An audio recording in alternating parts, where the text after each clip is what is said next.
What's up, everybody? It's James coming to you from the Nerdy Musings podcast studio, aka my childhood bedroom, as Dave and I were talking about before the podcast started.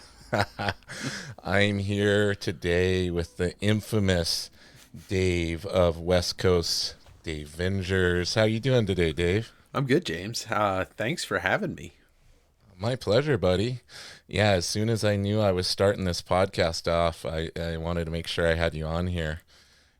Well, it's We much appreciated. obviously, judging by the artwork in your background, we have similar tastes. Yes, we The do. Todd Father. Yeah, The Todd Father, and I see some Jack Kirby there over your shoulder, too. yeah, and some Bernie Yep, I got Wrights and some Jack Kirby on my monitor over here. nice, Classic stuff. There's some Kirby nice. Crackle in there. Can't go wrong with the king. I'm telling you, man, I'm going to be doing a dedicated episode to the King here. Not too long from now. Hopefully, I'm actually, if they're able to coordinate their schedule, I'm going to have the guys from the Jacked Kirby podcast on here. So Nice. that's going to be pretty cool because I know they're pretty much experts on all things Kirby. So They I are. want to make sure make sure I get them on here. I'm sure it'll be a good time. But I wanted to talk to you a little bit about how you got into comics. Like, are comics something you were into ever since you were a little kid, or was it something you stumbled upon as a you know preteen teenager? What was the beginning of your comic book journey? It goes so far back. I actually don't have a specific memory of how it started. It must be Okay. like before I was even 5 years old, maybe. Right. I can remember. I can remember my parents bringing me back Norwegian or Finnish Batman Detective Oh 600 wow. comic, and I couldn't. My dad had classic comics. My brother collected Green Lantern. So comics were never not part of my life. They were always That's part of my life. amazing. Let's get away That's from the double amazing. negatives. Yeah. Yeah, yeah. So you would kind of attribute your parents to kind of starting that journey, then bringing that to you. Was your dad into comics or your Oh mom? yeah. Like, did they kind of? Okay, that's really cool. Yeah, my dad was into comics as a kid, and he kept his. It's funny, he kept his the classic comics collection, which ended up not being worth much. But Yeah. yeah, he told me he had all of Superman and Batman books when he was a kid, and I recently Yeah. asked my mom. She never picked up a comic when she was a kid, Right. which for people that grew up in the 50s and late 40s 50s, women weren't going to read comics. That just wasn't, Yeah. Yeah. it just wasn't a thing, or rarely. Right. But You yeah, hear all the horror stories about moms using the comic books as coasters for the drinks and things too. yeah, I yeah. know my dad, he was a big reason I got into comics. He would tell me about he would encourage me to, hey, you should look at these, see a spinner rack somewhere, or something up at a Circle K or a 7-Eleven, and I liked those when I was a kid, and so that kind of got me into it. And then he has a horror story from when he was little, because same thing like your dad. He said he had all the old Superman and Batman, and when they moved from California to Washington State, they left everything in a storage shed, including his pretty vast comic book collection that he had accumulated. And his mom always hated his comics and did not like that he was into comics. And it's actually how my dad taught himself to read. He was the oldest of 8 kids, and he actually really helped him learn how to read, and everything when he was younger was through comics. So he just loved his comic collection. And when they went back to California to grab that stuff, it had mysteriously vanished, and Ah, years later found out it was because mom threw them away. ah. I, I'll I'll give, you hear a lot of stories like that. You hear stories that, Yeah. oh, parents didn't let me read comics, or, parents got me comics to encourage reading. My mom Right. was a teacher. And I will say this, there was never any point in my life that I can remember where my parents were like, no, you can't buy any more comics. You can't have these. Like, Yeah. they probably also realized, like, why? But they never Yep. stopped me from listening to certain music. They never stopped me from watching movies. So, Yeah. And I think our generation may be a little different than that generation before, yeah. It's comics, with all the stigma that was around them, with the whole thing with they're going to cause your children to be evil and Yeah. and all of this, just like, video games nowadays, people say the same thing about them. But Well, I we think we're a faced little it. bit, yeah, we faced it, and I think we're a little bit more evolved now. And we were talking the other day about how just kind of being a quote unquote nerd is like a cool thing now. Yeah. There's no, everybody's kind of saying, like, people are posing as nerds who aren't even really nerds because it's a cool thing to say. It's been happening for a while now. As soon as Urban Outfitters started selling, and Hot Topic started selling the shirts that, although I will give them, like, that's cool, but then it gave Yeah. everybody the opportunity to be like, I'm a nerd. Look, I have a Spider-Man shirt. And I'm like, Yeah. anyway. It's like back in the day, all the people who were into MMA had the Affliction T-shirts. That's right. That's and right. that was like, oh, I'm an MMA fan. I mean, Yeah. all niche groups that become popular eventually have that train that everybody wants to hop on to be the cool person. Okay, that's fine. It doesn't affect me. Yeah, it doesn't affect me. No, and if it continues to bring more of it into the mainstream, and I mean, us as the real OG nerds really benefit from it in Sure. the end. Yeah, we get movies, we get access to, like I was just saying. I can go and buy any version of the Spider-Man 1 McFarlane t-shirt from so many Yep. places, because now it's cool to have that. And I'm like, well, yeah, I got made fun of for wearing stuff like that. Oh, yeah. In school. I was just looking at a photo album on Mother's Day. I was posting some embarrassing photos of my mom, and I came across a photo of me wearing I didn't look too hard at it, but it looked like a Mark Silvestri Wolverine shirt from, Oh, sweet. it was probably like 1991 or whatever. And I just remember, like, I used to wear tons of superhero shirts based off my favorite artists, Silvestri, McFarlane, Lee, Larson. And I get made fun of. People would be like, I'm wearing that stupid shirt, Yep. Now, I noticed there you specified wearing stuff from your favorite artists. So are you somebody who's always been drawn to the art of the comics and then story kind of a little bit second? Or like, did you get comics for the pictures, or were you looking more to, I don't care what the art looks like, I want to dig into the story? It started with the artists. It definitely did, like, as a kid. And it wasn't until my friend had handed me, like, the first Sandman graphic novel, since a Sin City hardcover, Watchmen, like, the meat of the storytelling writers of the 80s. I was about like 18, 19, and he's like, you got to read some of this stuff. He handed me Mouse. I read Mouse for the first time. Okay. And, like, that broke me. Like, that stuff went from, I love, like, I still love these artists. Yeah. But we all know that Todd and Mark Silvestri, they're not like these amazing storytellers. Whereas, they're not known as, right. And so a guy like Neil Gaiman opened up my world to what comics could be if I expand my palette. So it just expanded. I didn't say, screw this shit. Can I curse on this? Yeah, absolutely. Yeah. So, like, I wasn't like, screw these guys, the Image guys. It was like, this is the other end of the spectrum.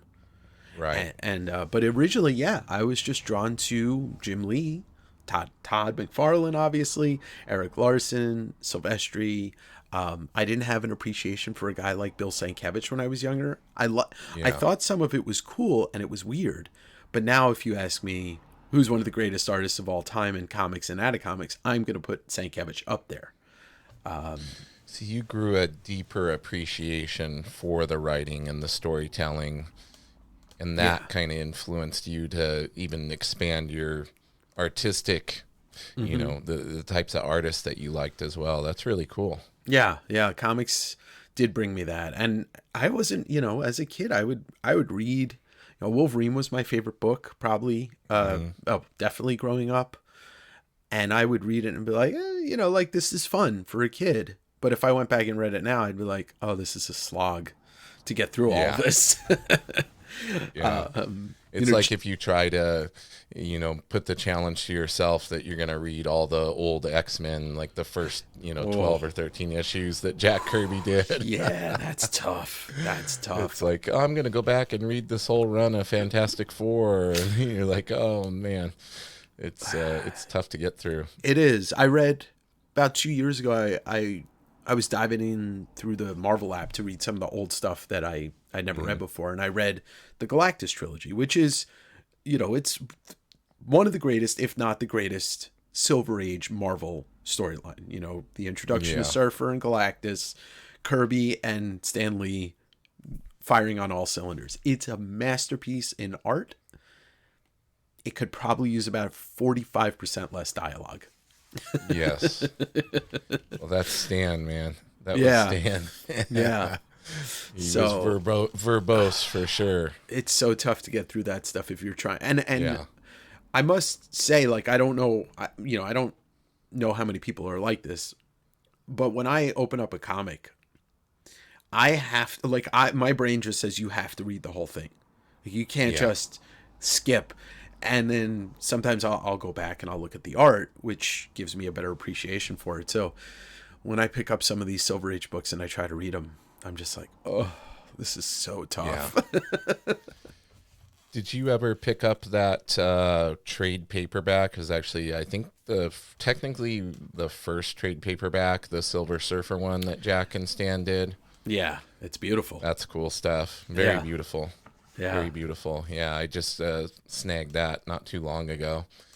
Yeah, I keep finding out about all this, gaining an appreciation for Kirby over the past couple of years and really delving into expanding my Kirby collection. And then it seems like every other day I'm learning of something I didn't know that he did and going out and finding it and probably paying way more than I should to snag it. I didn't have the appreciation for Kirby when I was a kid. Until I didn't either. Yeah, I think a lot of people our age, if you're talking about somebody that's in their 60s or older, or even in their maybe late 50s, but definitely 60s and older, they're Kirby fans by birth if they read comics. Yes. For us, I think we're around the same age. I remember knowing the gray in our beards tells a story. Yeah, it does. I think we're roughly in that same generation. Yeah, yeah. And when we were kids, growing up, Kirby's at the end of his life, and those first couple of things I saw of his were the Topps comics, the Satan Six, and stuff like that.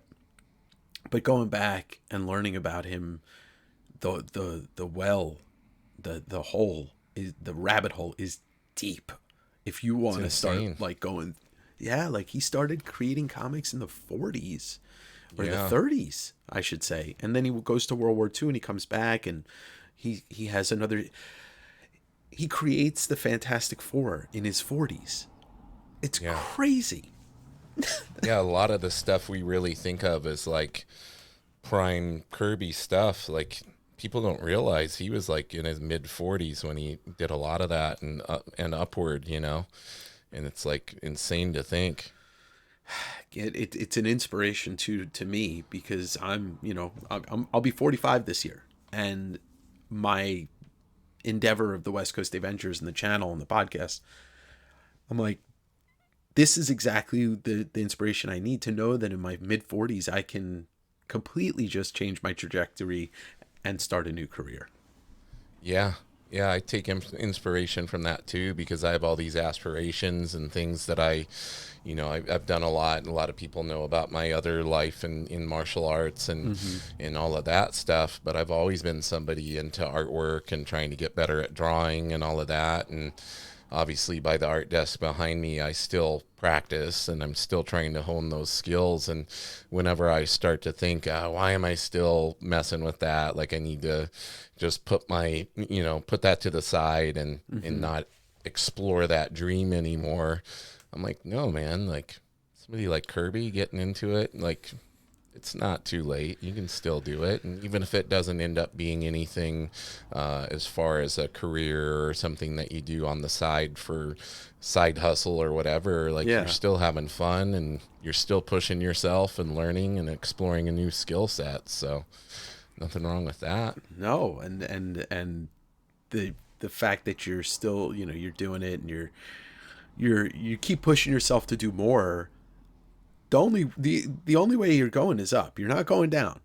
You may, right. You like the road may be plateau for a bit, but the more you do it, the more you're going to appreciate doing it. And then the harder you're going to work. And, that's what he was like. I mean, the man was a horse. He was a workhorse. He was a machine, but like, you look at his artwork and there's nothing about it that feels mechanical.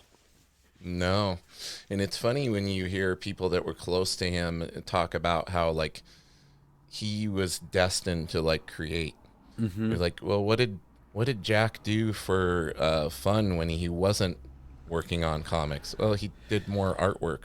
Yeah. Like, people that went to his house saw all this artwork and these crazy paintings and collages and stuff he had just done on the side for fun. He was constantly creating, constantly drawing. And I remember hearing on a podcast, Rob Liefeld's podcast, where he was at Jack's house and he's like going through and he sees this drawing of somebody with a big beard. And he's like, "Oh, Jack, who is this?" He's like, "Oh, that's God." It's just like matter of factly story. Yeah.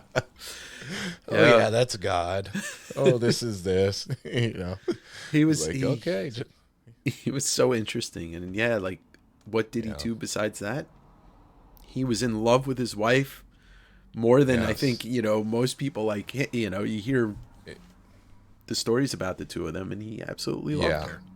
Yeah, deeply in love with his wife, and it's just so cool to hear, and it's really neat to wonder about all the ideas that he had that either got lost to time, or I heard a story about where he actually had because people are asking about, like, did he really want to do projects of his own? Did he have like a lot of things planned? And apparently at one point he had like a notebook that was full of original characters, story ideas and things, and he lost it riding the subway. So somewhere out there in the world, potentially, if it didn't get thrown in the garbage, somebody picked up a notebook and doesn't know what it is, and it's full of Kirby original creations and ideas. Imagine if that gets found like in an attic somewhere one day. Like, what is this? I think about that often because it's what I do. I hunt for things, and I talk to people, and I go out and look at their collections, and there are days where I feel like, I'm gonna one day come upon a box of original art. I mean, and it's gonna be somebody huge. It's happened once, but it wasn't somebody huge. It was Pat Broderick, and I bought a whole stack of pages. But and still, the possibilities there, man. That's like you hear about these Grail finds all the time. I remember seeing a channel, and the guy was just helping a guy with his collection. It was an older gentleman, and it was actually Lunch Money Comics. I was just gonna say it was Mike. I love that guy's channel. It was Mike, and he literally saw that first appearance of Wolverine and kind of stopped his heart for a second. And the thing I love the most about Mike and his channel is just his honesty, because he told him right away. He goes, "This is worth a lot of money." The guy was like, "Oh, I I probably would have given that to you for $50 or what. I mean, it's one of the reasons why I kind of operate the way I do, so that people, Yeah. this point I can be like, look, I have a YouTube channel.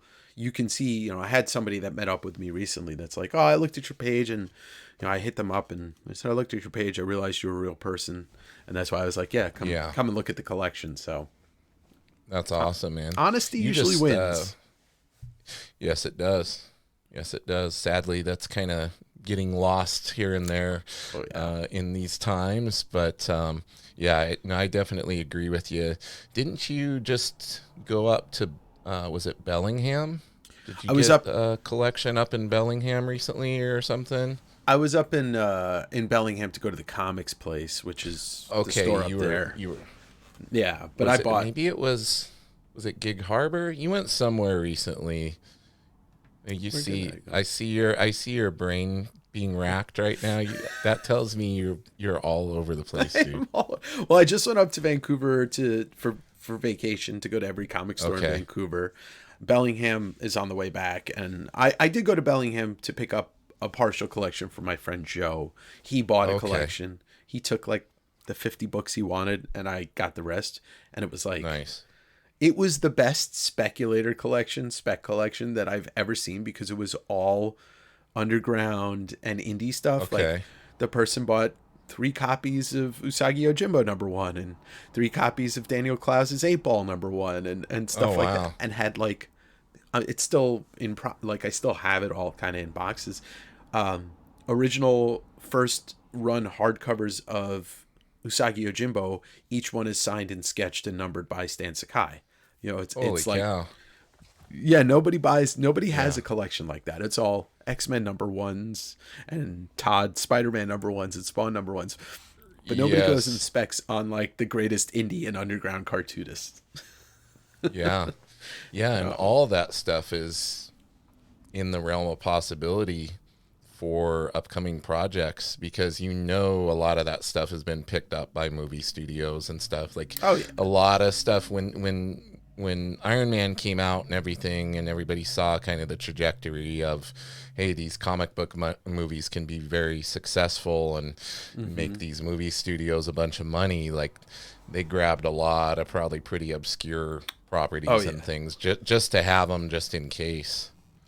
Yeah, I've heard of case in point, like, I mean, Evangeline got picked up. Yeah. Like, they're working on a movie for that. That wouldn't be something that I ever thought.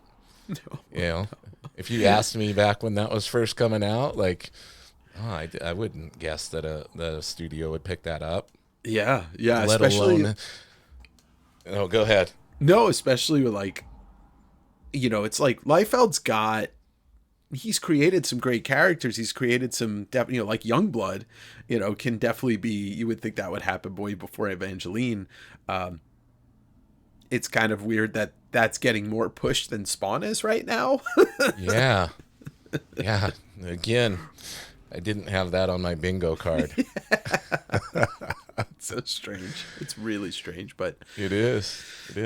But it just shows you that these studios, they're out there looking for the next big thing, and I at least I would say this, like, I would take anything like that over constant remakes of things that have already been done. Sure. Yeah. I would much rather have an Evangeline movie than, see Lord of the Rings redone 3 times or whatever it may be. That was a bad example because I love Lord of the Rings. I was just going to say, I'm like, I would probably go see that. Whatever. I'm going to go. Yeah, but I get what you're saying. Like, if you're going to adapt something, make it something original that we haven't seen yet. So we'll see if it even gets made. I mean, you hear about these projects getting optioned. I mean, obviously having Margot Robbie behind it's a huge thing. She's the producer. But you hear about a lot of these things that get optioned, and 3 years goes by, studio head changes and gets dropped, and somebody else picks it up. I just had Matt Wagner on the channel, and he's pretty vocal about what happened with Grendel and Netflix. The show was done. The show was completely done. Crazy. And I guess they changed, Netflix had a shit show of problems, and they basically just wrote it off as a tax. It became a tax write-off.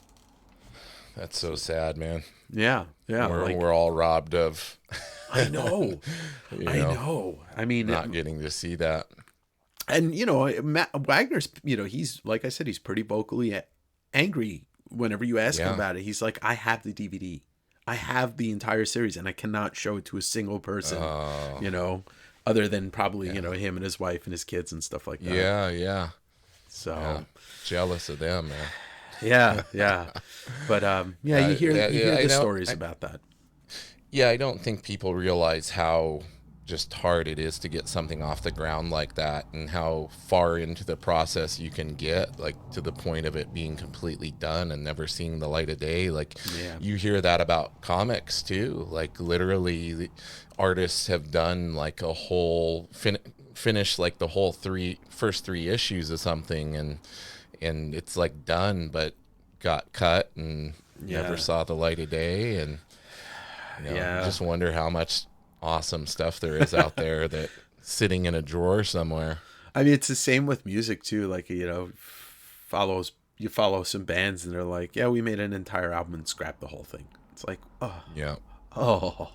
but Yeah, it hurts. at the same time, like you're like, all right, well, it wasn't meant to be. It'll manifest itself in some other way. Yeah. I think about movies a lot in those terms, like what the original Rogue One movie looked like before they scrapped like a quarter of it and reshot it. Yeah. Because once again, we can date ourselves, but I remember when we used to see trailers for movies, and you'd go to see the movie, and half of those scenes were not in the movie. Yeah. It's like Exactly. there's just so many. Yeah. Because I can vividly, like, Rogue One's the last one that I can picture.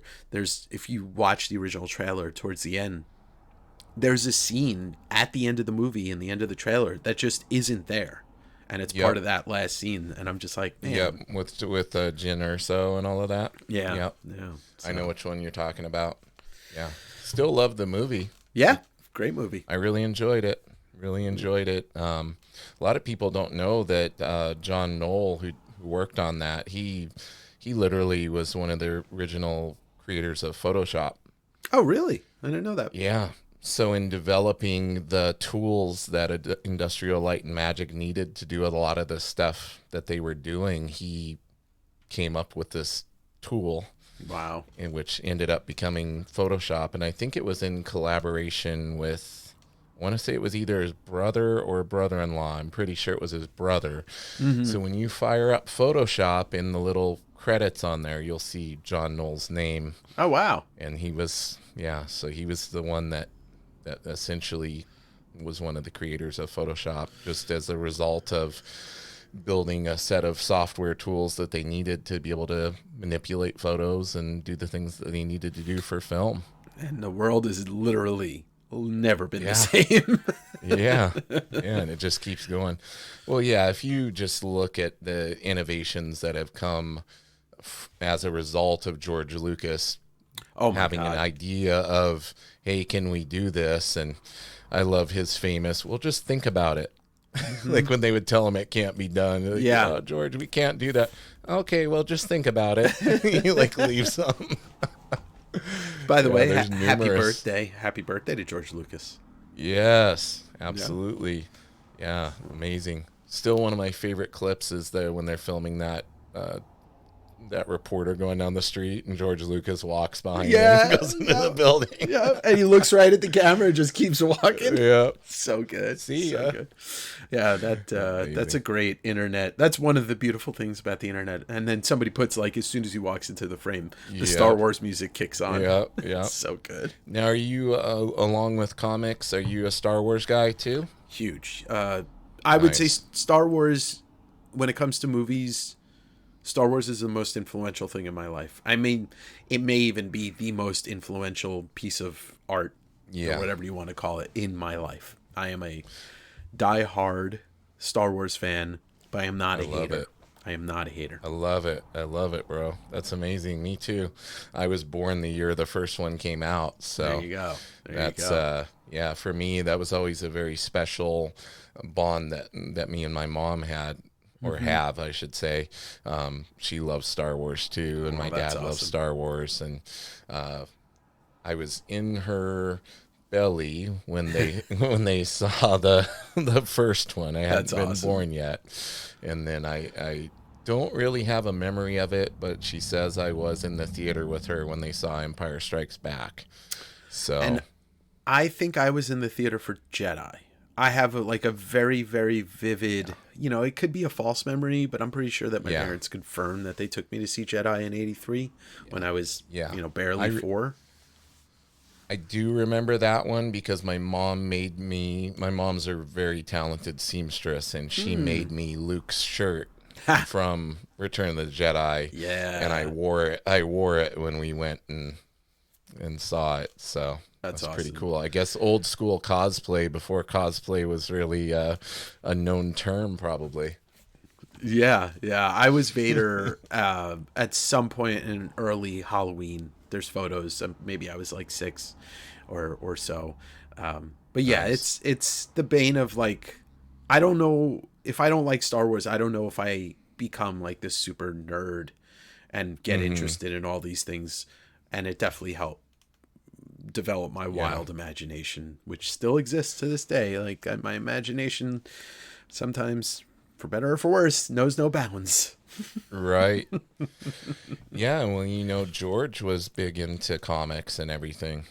Yeah. Like Yeah, and he collected has comic art too.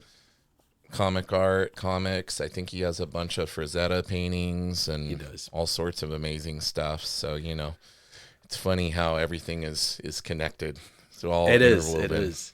Yeah, and he's got that museum opening up in LA maybe next year or whatever, and a lot of that stuff's going to be on display. I'm pretty sure that actually I can't say for sure. His relationship with Spielberg, but the fact that Spielberg hired Steranko, or I don't know if it was Yeah. Spielberg, but to work on Indiana. But yeah, that's Yep. comics influenced all of that generation. It just wasn't as popular for people to be like, yeah, like this is Hmm. why I'm doing this. I'm sure the amount of Jack Kirby stuff that George Lucas looked at was, hefty. Yeah. I'm sure it inspired a lot. Yeah. I wanted to kind of switch gears for a moment Sure. and let everybody know, like, you're kind of doing this thing full time now with your show on YouTube, and you've got your other podcasts that you're doing, and like for you, like, did you know when you started delving into this that it was going to be a possibility that you were going to be able to branch off and kind of make this your full-time thing, or was it one of those, as Bob Ross would say, a happy accident? I wish I could say it was a happy accident. It was a pushback on everything in my life. I'll give you like a little brief Sure. leading up to. Yeah, absolutely. In 2019, I got a job in Portland. It was a dream job on paper. It was for the Comic Book Legal Defense Fund, which at the time was Oh, like the okay. biggest nonprofit in the comic industry. And I had Yeah. 2 weeks to find a place to live, move, and then start working. And I had to work 3 major Comic Cons in a row: Emerald City, C2E2, and WonderCon. Needless to say, like the job on paper was amazing. The job in person and with the people there was an absolute unmitigated fucking disaster. Mm, And my career in comics lasted about 3.5 months. yeah.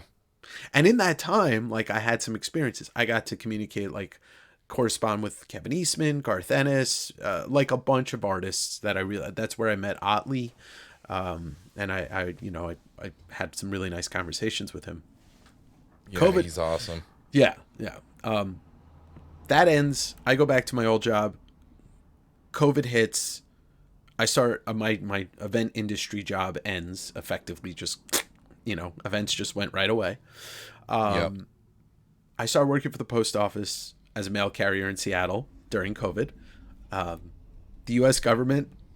I don't need to say too much. I'll just say this: No. don't ever work for them if you can't. Yeah. If you could Yeah. never work, the Yes. post office effectively ruined my existence. Mm, I started going to garage sales and flea markets and getting back into like comics after that comic job ended, like, I had to detox. I had to step away from comics. Yeah.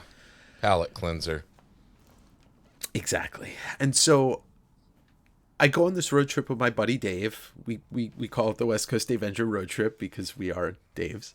And I'm Yes. like, I think I want to like start going on YouTube and talking about the books, because like having really good friend in Dave and a couple other friends in comics, they were always being like, Dave, you know so much about comics.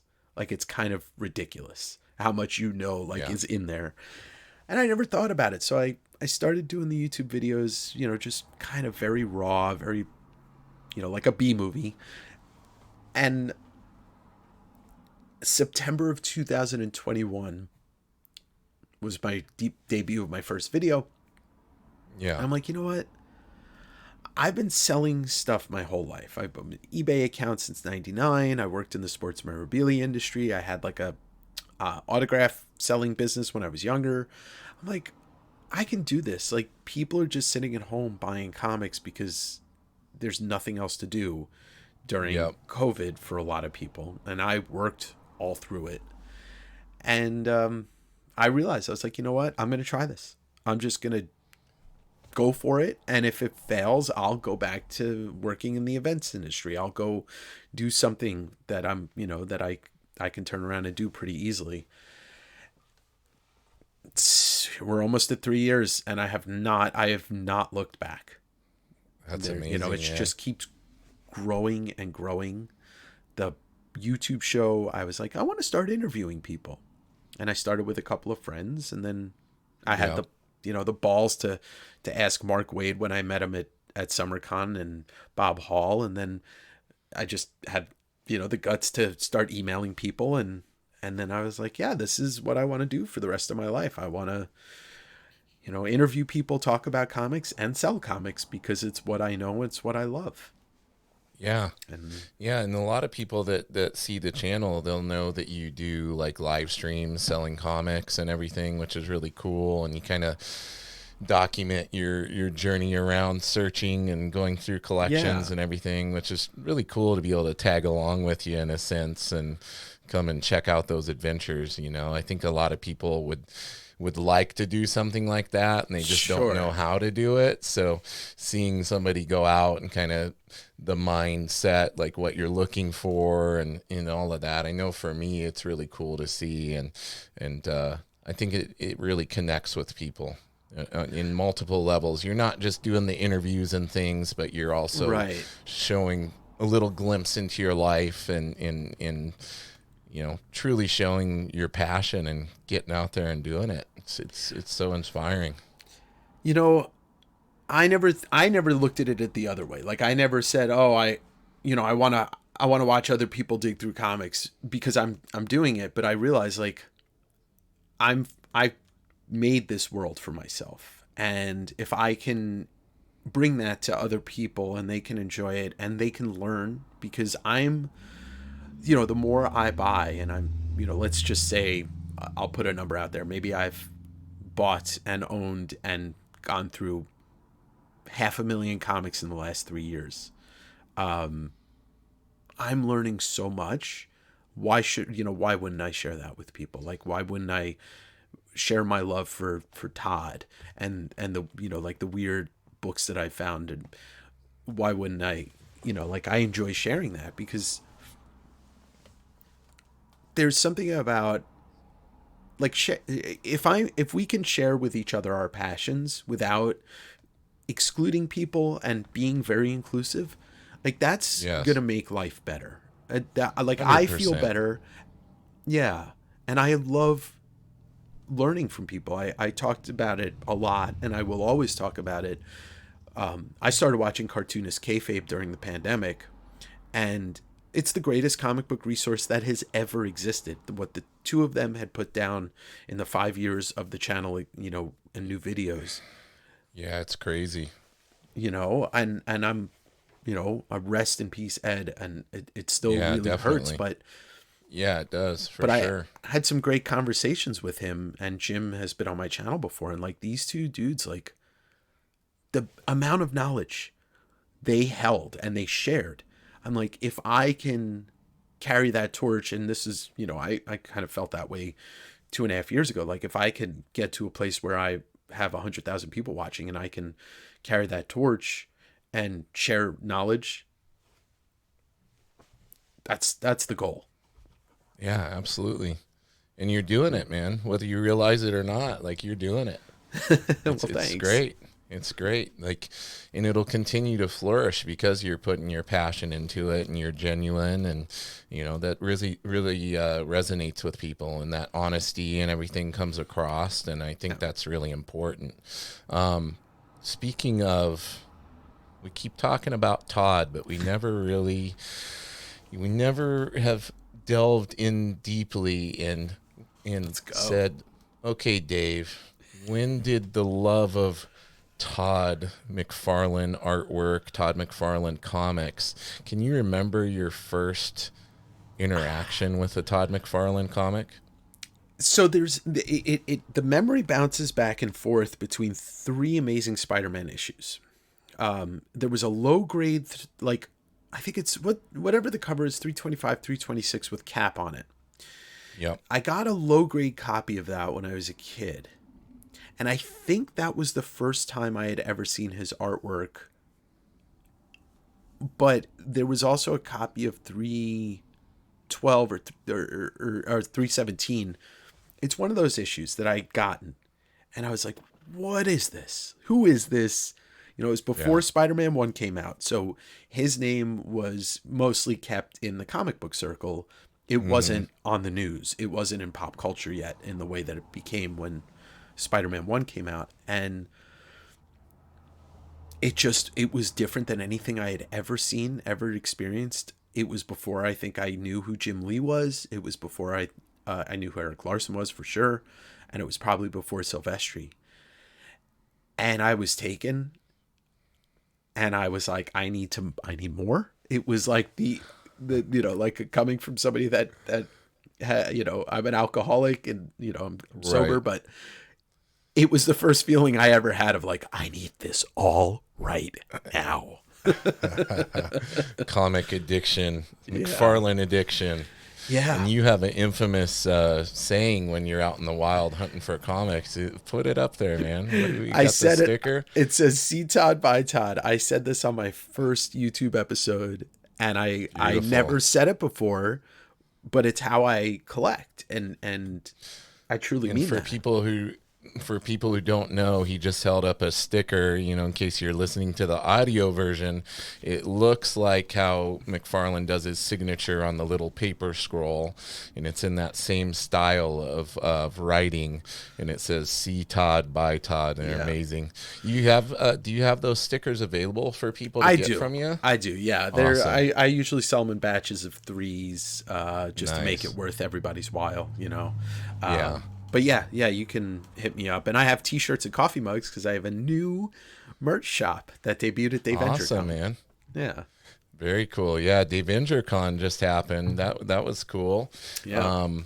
On the Todd McFarlane topic, do you have a particular thing that just captivated you about his art, or was it just the freshness of it, and that you never seen something like that before? I remember it just being so unique compared to everything else that was available at the time. Yeah, it was the uniqueness. It was the way that he drew Spider-Man, because the Amazing Spider-Man run he did, it was Venom also. There was that too. Yeah. Like, and that's the thing I struggle to remember. Was I aware of Venom before I had picked up that ASM? Did I see Venom? Either way, it was the way he drew Spider-Man, the arachnid kind of contortion, and then once you get into the Spider-Man run, it was the fact that he brought a sense of darkness into the comics, which, let's face it, for us that weren't reading comics in the mid 80s. So if Dark Knight wasn't a part of you growing up, the darkness of the Spider-Man run and then into Spawn, that took me for a ride. And it was the whole package. And then it the love of him and his art became deeper and deeper as time went on because he started doing things that I was super into. You know, Pearl Jam's my favorite band. He does the Do the Evolution video. I loved Yeah. Korn. He did all the artwork for Follow the Leader. I met him a bunch of times, and I'm like, this man just stood here, talked to me for 45 minutes. Yeah, Like, it's crazy just how accessible he makes himself. And I know he attributes that a lot to his interaction when he was younger, the interaction that he had with Stan Lee. Yeah. And when he was a kid, and Stan Lee's like, hey, just sit here with me. And he sat there with him for like 45 minutes or an hour just chatting with him. And he said that cemented in his brain, like, hey, if I ever make it, this is how I'm going to be with my fans type of thing, which is really, really cool. He lives up to that every time I see him, every convention he's at. Like he definitely makes himself accessible and is very genuine and energetic, and he maintains it well. Yeah, and you've told the story on the podcast. You worked at Spider's Web, and that was the story that he co-owned with his brother-in-law, and like It's crazy, man. Everything about him, from the human level to the comic professional level, just always made me feel like this is, like I feel justified in being a fan, Yeah. and it's funny because you remember just as much as I remember, there was that pushback in the mid 90s to like maybe like 10 years ago where people were like, Yep. this guy sucks, like he's a hack, he's this, that, and the other thing. I'm like, it's people when they talk like that is when I usually gravitate towards that person that I like, oh, you don't like him? Well, that's cool. I'm going to stay Team Todd forever. And Yeah, you just made my pendulum swing way in the other direction. yeah. I mean, I remember, and it's great when I started listening to more interviews of him during COVID. He was, like at the end of 2019, early 2020 is when he got the DC license for the figures, and he was just on a media blitz. Yeah. And I was listening to him. I'm like, this dude has been saying the same things in a positive way his entire career. Like, Yep. if he was a politician, if he was like the leader of, any country, pick a country, that country would probably be the best place to live in the world, because nobody stays, nobody maintains the same dialogue and the same values throughout their lives unless they're a genuine person. Yeah, he's unwavering. You're right. Like, because just like you, I've probably seen every interview he's done, and and we've gotten to be around him in person, and and recently your dream came true, and you actually got to have him on your show. I did. It was dude, that had to be surreal. It was surreal. It was very surreal. Like, I joked, but it's kind of true. Like, I built the channel with the in mind of like, oh, maybe one day I can have him on the channel. And then it happened. And it was such a weird experience too, because the way it started, I think like somebody on his team miscommunicated to one of us on the start time. And I just happened to be sitting here. I'm like, you know what? Just in case he shows up early, let me put the stream on. Let me have it. And I'm sitting here on the computer, and I see pop. I was like, oh shit. And he starts the stream when I let him in the room. He's like, oh shit. He was mocking me. He was like making fun of me. I was like, oh, this is so good. Amazing. And yeah, he gave me like 90 plus minutes of his time. And, we dove into a little bit of everything. And it was like, when you think about things in your life that you imagine are going to go a certain way and they don't, and you're like, oh, and then when you imagine something and it goes exactly or better than you imagined, it's like, what is this life? Yeah, man. And when that old saying, never meet your heroes, but then you do, and it really is everything you imagine it could be and more. Like, I've had some experiences like that too, where it's like, wow, they're just every bit as genuine, every bit as much the person that they portray, the way they come across in interviews and everything else. They're like that in real life. And a lot of it goes back to what you said, just them maintaining the same values and things over the years and the same approach. And it's definitely admirable. I think we could all take a lesson in that. It's very, very important. In all of us have influence in how we carry ourselves and how we interact with people. I don't think people realize the responsibility we have with the things that we say and the way we treat people. And there's that expression about you can judge somebody's character by how they treat somebody who can't do anything for them. Yeah. And I think guys like Todd, and obviously you hear a lot of the same stories about Jack Kirby and Stan Lee and how they treated people that admired them. And it's just, it's a lot of responsibility, but I think it just comes down to try to be a good person. Like, try to treat others with kindness. It seems simple enough, but yeah, it's definitely a good example to take from. And when you had him on, did you obviously you probably had some specific things you wanted to touch on with him, and did he kind of take the conversation in a different direction than you were imagining? No, because it's Todd, man. So you never know. So he has his key points he likes to hit on.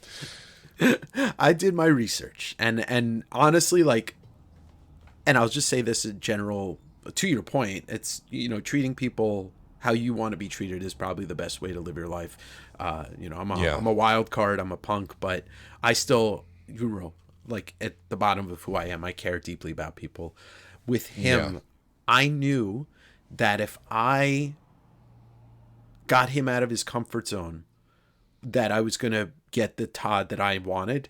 And I think he realized, I don't know, but I think he realized early on that he was talking to somebody that knows, like I know Todd, like I know his career. So I was able to just ask him questions and get him to be very candid and open. He was calm because he was taking care of his dad, who had just like taken a really bad fall, was in the hospital. Right.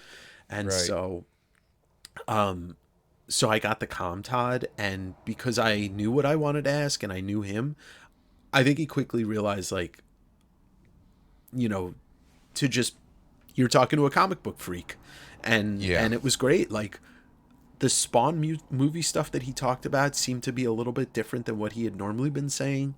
It was a little bit different for sure. Yeah, and catching him off guard with some of the original art that I had and some of the weird, like... Yeah, you had some obscure stuff, man. Yeah. Speaking of, when we finish this chain of thought, for the YouTube version of this, we're going to have some of Dave's original Todd art that we're going to take a peek at here. Yeah. And that was the thing. Like, I don't know where it comes from in my brain. I think, my family, just my brother, my father, my mother, I don't know if like the word is studious, but we all like to learn. And so when I'm interviewing somebody, especially a guy like Todd or Eric Larson, I don't need to ask about the character's motivations. Like, that doesn't interest me. Nothing about that is interesting to me. I want to hear about where it comes from, the influences. And, with him, I was writing questions down 2 months before I even made contact with his PR person. Like, this is the most prepared I've ever gone into an interview. And, I got the Todd that's not the, when I go up there, bud, I go 50%, your dad, and 50%, asshole Todd, like I knew that I wasn't going to push him in that direction. I was going to try and get him to just be like, hey, let's talk about comics. Let's talk about art and influences. He told that story about the Spawn 1 cover. I had never heard him tell that story before. Yeah, I hadn't either. That was really cool. Yeah. Now, be honest. How nervous were you initially? Ooh, so every interview, the cobwebs are like, I have to shake off the nervousness. But with him, it was 3 times as much. But as soon as as soon as I got that first answer from him, the first question I asked, I was fine.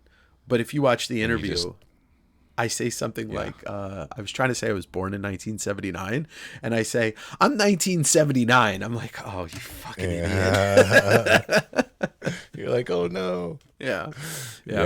I'm sure as soon as you got that that back and forth going with him, the tension probably settled, and you look like it did not come off like you were as nervous as you probably felt. So I think it came across very, very much like you'd done 1,000 interviews with the Todd McFarlane level person. I know. I'm really proud of how that came out, and man, I can't wait to have him back on. I've made contact with, like talked about it, but I'm like, I'm trying to wait until there's something that like he's got that's coming, because he's got so much coming out every day. But I'm like waiting for something that I'm super interested in, so like I can be like, all right, let's talk about this 2 weeks before it comes out, and then hopefully get another hour with him. Yeah. But yeah, so much Probably I didn't the talk movie. to him about. If something big breaks about the movie, that might be a good opportunity. Yeah, for sure. Yeah, I should. It's hard. It's hard though. The guy like that, man. I can't even imagine his day, like how busy he is, and so again, speaking to his character, the fact that he would jump on an interview for that long, that's so amazing. Yeah, he knows the power of promotion. Like I think. Yeah. He obviously. His arms, he's got the figures, he's got the movie, he's got the entire publishing of now what, like 7 books this year, or 8 or 12 books this year, and I unfortunately, like as a fan, I think the quality of some of this stuff suffers because he's doing too much, and they are despite their output, they are a very small company. Yeah. And you can't help but get spread thin, especially when you care to the level that he does. Yeah, he is going to want to be involved as much as possible, and there's just no way to do that without spreading yourself a little thin. I know from my small world of experience that Yes, sir. like I can't imagine, but somehow he keeps a very level-headed playing field for himself. But yeah, I shoot and edit everything I do. Everything, and I sell and I price and I grade everything. So I can't imagine when you care deeply about the stuff, it's hard to give any control over. Like I know I suffered from that in my business, and just when you realize there's some things you're going to have to delegate in order to be able to maintain the level you want to operate at. It's hard when you're somebody that likes to have that control over every aspect. It becomes necessary at a point, but it's very hard. It's very hard to do. So I can't imagine like what he goes through, but I'm just glad that we still have him. Yeah, lots of meetings, I'm sure. Yeah, probably in meetings like half of his day. Yeah, and so whenever I get that next interview with him, I still have to. I didn't get to talk to him about any of his music videos, which are a huge part. I mean, like I said, Pearl Jam's the biggest one, but Korn, he did Disturbed. The cover of Land of Confusion, and he just did the Ozzy video last year, and he's done a couple other things. So,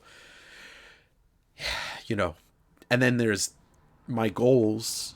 Eventually, I'm gonna try and get him and Larson on a stream together, or him and Liefeld on a stream together. That'd be great. I don't see why I can't make it happen. It's just gonna take a little time. It's gonna take time and coordination, but you can definitely do it, buddy. I'm sure it's gonna happen. Well, let's see. What's hiding to the side of you there? Is that a giant portfolio full of some of your favorite Todd McFarlane original? Oh, well, man. I only have 2 Todd pieces. Don't strain yourself. It's heavy. I got to actually switch some of this stuff. But let's see if I can show it this way. If not, I'll take them out individually. All right. These are some ASM pages. So. Oh, yeah. I recognize that. The one that you're seeing over here is 306. No, 308. When Mary Jane gets kidnapped by who turns out to be the neighbor, and so Peter's trying to figure that out. And that was the first. That was the first page that I got. And then there's 307. If you can see that. Beautiful. With the chameleon. That's almost like a half splash there. Just a couple panels. Yeah. Burning Capitol really building. Cool. Yeah, so those are the only 2 pages that I have, and I didn't pull out the sketch that he did for me like 10 years ago. But he did do a full-on Venom sketch for me, a Venom bust. Bro, we gotta up our game. We both have 2 pages. That's right. And one sketch. Well, We gotta get to work, brother. it's so. I mean, it's like, okay, we should disclose to people watching the podcast. This is what I just showed you is not something that you buy if you worry about paying your bills. No, No. nothing. I don't think there's anything, Todd, right now that you could. Anything, especially if it's from Spider-Man, anything like. It doesn't matter if there's a main character on the page or not. Like it's going to be up there. Yeah, I had a shot. Well, I had a shot. I didn't have the money to buy a page with Mysterio on it from, was that 311?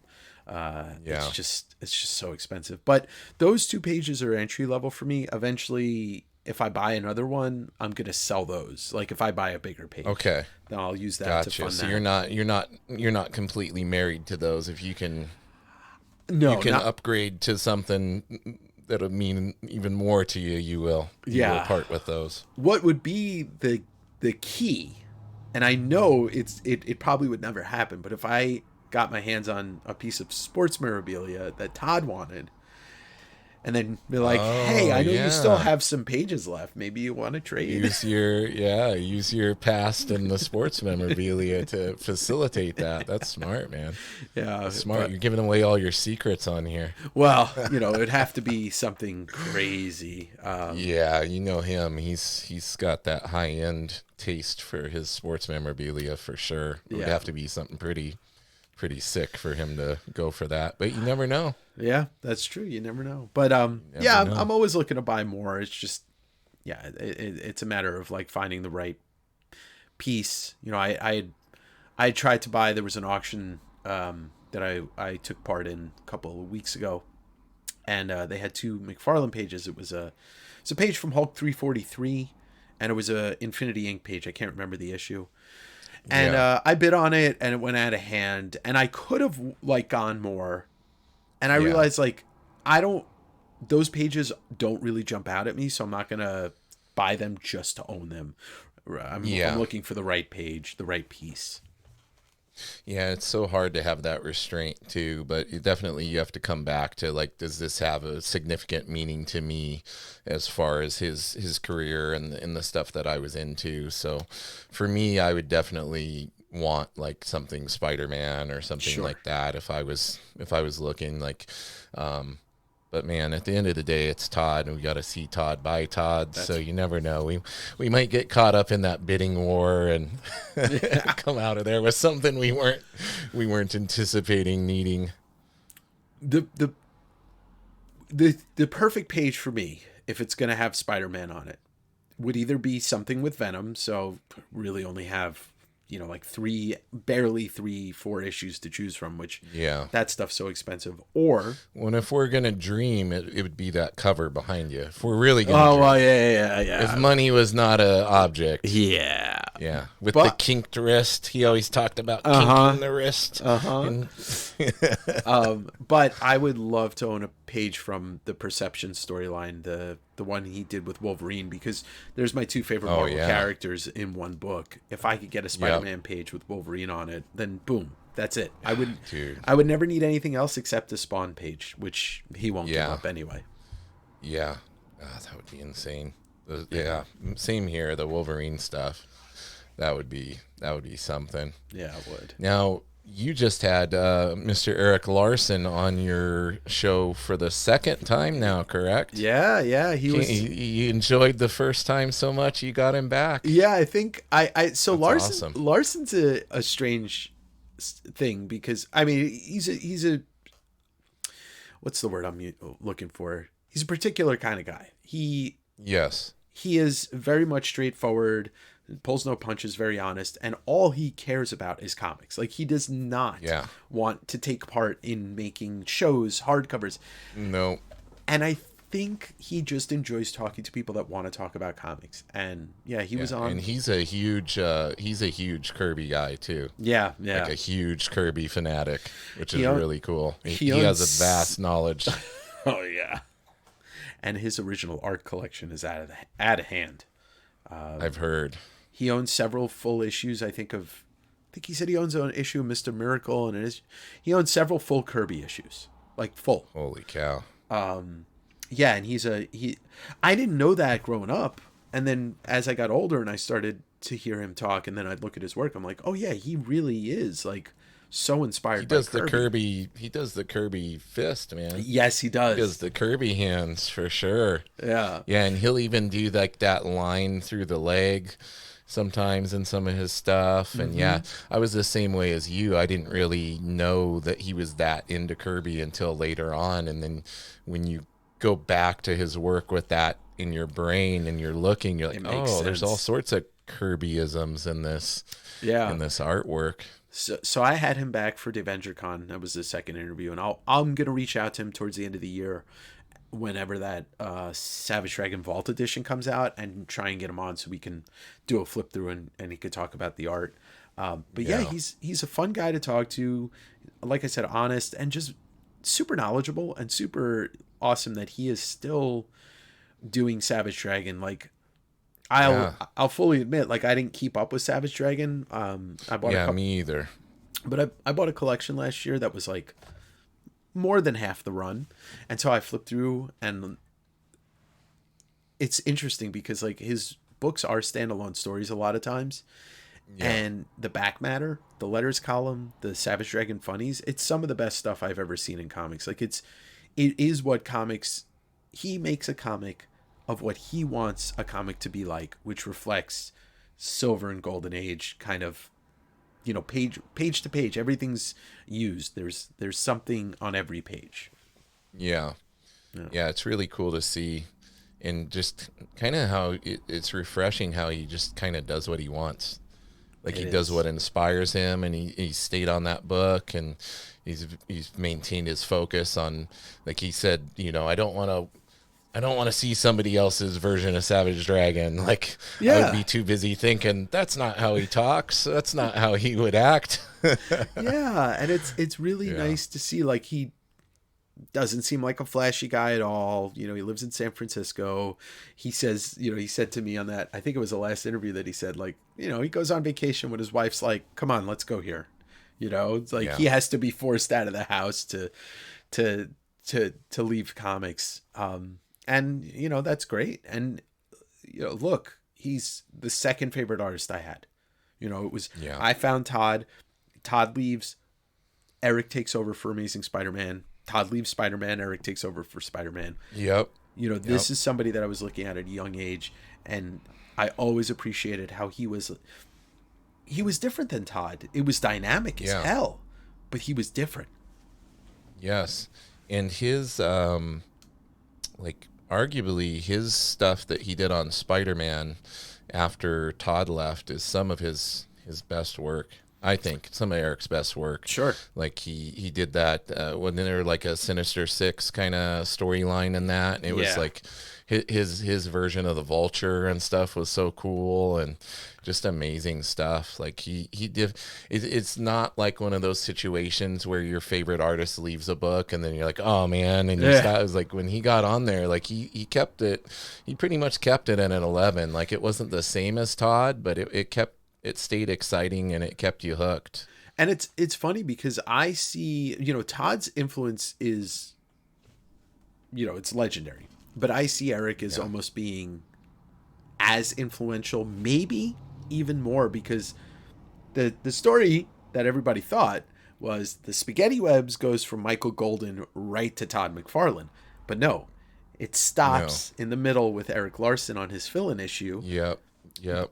But if you look at like Umberto Ramos's Spider-Man, you look at Otley's Spider-Man, I see more Larson in there than I see Todd. Yeah, I could see that. Yeah. I could definitely see that. So, Yeah, and another huge like thing that people don't realize often is Todd never drew Venom with the giant tongue. that's right. That's right. That was all Like Larson. Eric, like one of my favorite Larson covers is that Venom cover where he's got all the green Yeah. drool and 346. everything and the teeth, and it's Yep. dude, 346 amazing and stuff. 347 are the best Venom. Like, all due respect to 316, but Yeah. 346 and 347, in my humble opinion, are better Venom Yeah. covers. I think I this went is into better a comic shop. piece. Oh yeah, no, definitely. I went into a comic shop here not too long ago, and I was digging through the back issues that they had just gotten in, and I was going through the Amazing Spider-Man stuff, and I came across like all of those issues of Larson's run on there, and they were like reasonably priced, like just in good condition, but they were all autographed. And it was from somebody's collection that they had put in there, and they weren't asking like, I mean, they were very fair prices. I got 20 issues all autographed by him of his Amazing Spider-Man stuff. It was so cool. Oh, that's awesome. Yeah, like, dude, that's great. You know these are autographed, right? And he had even written on the price tag that it was autographed. And I'm like, I wasn't gonna argue with him that he should be charging more. I was like, all right, dude, if you're comfortable with this, I'm gonna buy all of them. So it was really neat. He's one of the nice guys. He'll sign everything, and we're lucky. Yeah. The area that we live in the country, that like a lot of these guys are from here. A lot of these guys came through, did a lot of signings. Obviously, there's more Todd autograph books floating around Washington than probably anywhere else in the country. Definitely. But lots of Todd stuff. Yeah, and then I find weird signed stuff that wasn't even marked as signed a lot. I even found a Jack Kirby autograph in a Comic-Con program last year in San Francisco. Wow. Got to open up your comics, especially when they're Kirby. Yeah, you got to open them up. A lot of people don't know that with the older, the older generation of comic creators, they wouldn't sign on the cover. That wasn't a common thing. You got to look on the inside. You got to look on that first page. Yeah, a lot of people, when they started doing that, they found some nice little surprises in there. Yeah, you might be able to find a Stan Lee and Jack Kirby signed book if you just open it up. Yep. Just make sure. Don't just throw that back issue to the side. Open it up, buddy. That's right. But nice pickup on getting all this. I'm proud of you. Oh, yeah. Thank you, buddy. Well, listen, I don't want to keep you on here too long. I know you're also a busy guy, but I wanted to ask you, like, what's coming up for West Coast Davengers? You got anything in the works that you want to talk about and tease a little bit? Sure, I know you always got something in the works. I always do. So whenever this drops, the 2-parter of my Canada road trip will be on the YouTube channel, where I hit, I think it was like 9-10 shops overall. So if you're into like kind of like the travel vlog and also comics, then it's for you. And with that, is that up in all of that done up in Vancouver? All of it was in Vancouver's, the suburbs of Vancouver, and then my final stop was at Comics Place in Bellingham. Nice. I wouldn't have. I guess I wouldn't have imagined that there was that many. I don't know why I have this impression, but I wouldn't have thought there would be that many comic book shops to hit up there in Canada. That's really cool. Yeah, I even missed a couple, so there's more that I didn't get to go to because I spend like 2 hours at each shop. So that is that's coming up, and I've got some more. Like YouTube drops every Sunday. Plus, I'm gonna be adding more bonus episodes.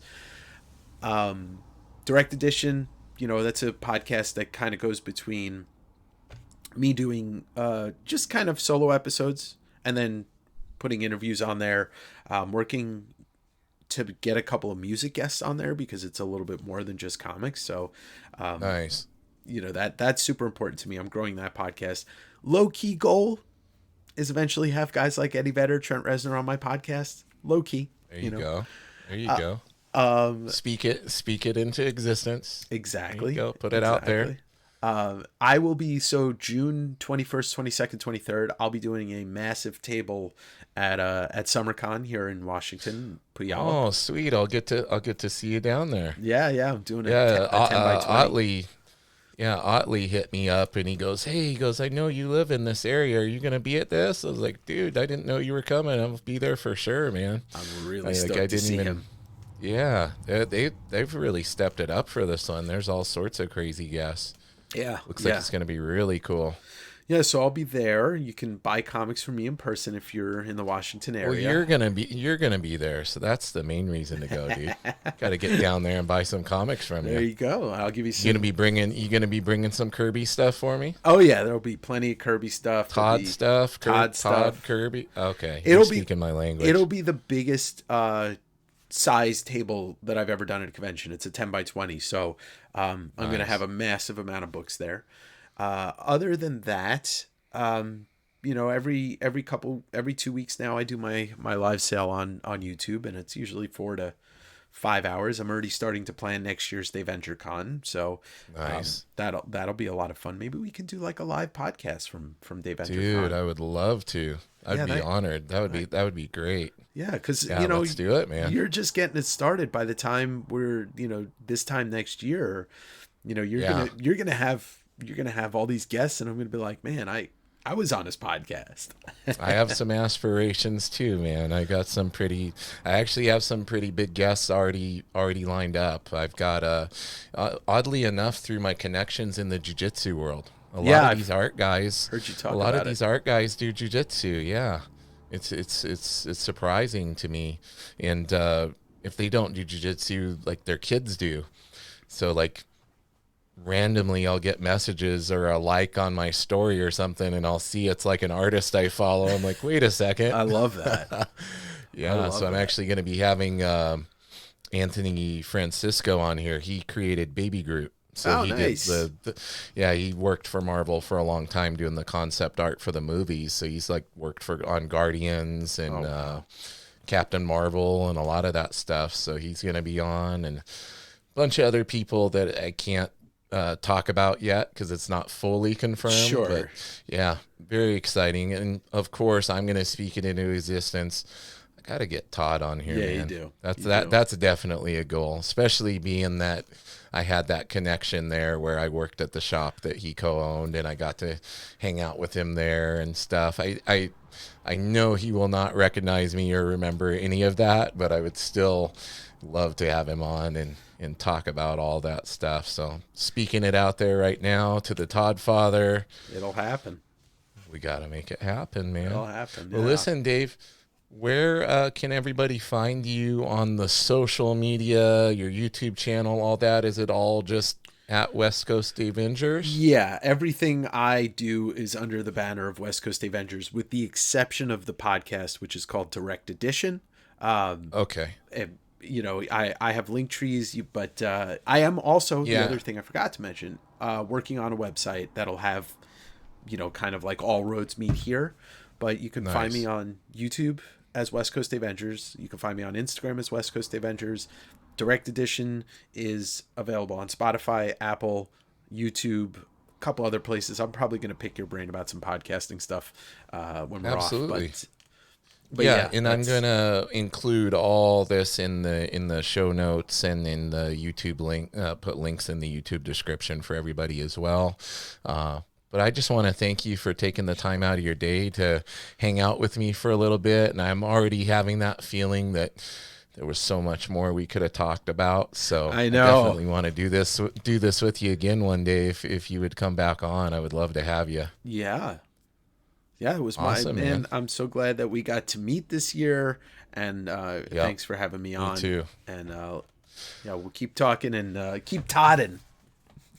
My pleasure, buddy. That's the new sticker. Keep todding. Keep todding. Hey, I don't know what your dance moves are like, but I'm gonna hit this outro and we'll see what you're working with, Dave. You ready? I'm gonna hit it in 3, 2, 1. Here it goes. Oh my God. Oh, you're the second person to break out that move. I don't know what I'm doing. You're vibing, dude. I'm pretty much limited to raising the roof. Yeah. I broke out voguing with Will Robson. We did the voguing. That was the thing. Yeah. What else? We got YMCA.